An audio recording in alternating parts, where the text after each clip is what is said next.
Προφανώς η Εκκλησία είναι ανοιχτή. Προφανώς είναι κομμάτι της παράδοσης να διασκεδάζεις μπροστά και από τις εκκλησίες γιατί είναι πλατείες. Αλλά το να πεις ότι εγώ δεν θέλω στην είσοδο, ρε παιδιά, πάνω στην είσοδο, να βάλουμε τα φωτογραφικά και να πάμε δεξιά-αριστερά, με συγχωρείτε, είναι αυτονόητο κατά την άποψή μου. Έστω όμως ότι ο κύριος Ζούκας έχει άλλη άποψη. Ωραία. Χαρακτηρίζω όμως την άποψη αυτή ακροδεξιά και σκοταδισμό όταν εκφράστηκε από πάρα πολύ κόσμο. Ως εκεί θα τέλειωνε το θέμα. Τι γίνεται τώρα? Εγώ χθες είχα κανονίσει 12 η ώρα το μεσημέρι να πουν τα κάλαντα η λέσχη φιλίας Αμπελοκήπων. Ήρθανε. Εγώ έχω πολύ στενή σχέση γιατί ήμουν δημοτικός σύμβουλος και πήγαινα στις λέσχες φιλίας.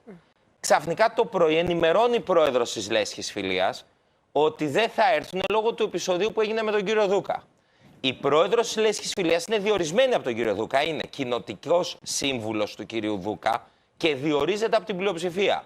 Δηλαδή θορυβήθηκε, αυτό λέει τώρα η κυρία Πρόεδρος, τόσο πολύ η λέσχη φιλίας που είδε την αντιδικία με τον κύριο Δούκα για την Εκκλησία, που πήρανε συλλογικά απόφαση, ενώ στην πραγματικότητα, και εδώ είναι το καθεστώς της Δημοτικής Αρχής, δόθηκε εντολή από την αντιδήμαρχο την κύριο Δούρο και τον κύριο Δούκα να μην πάνε. Γιατί η πρόεδρος της λέσχης φιλίας είναι πολιτικό πρόσωπο, κοινοτικός σύμβουλος του κυρίου Δούκα. Το κύριο Δούκας δεν έχει τοποθετηθεί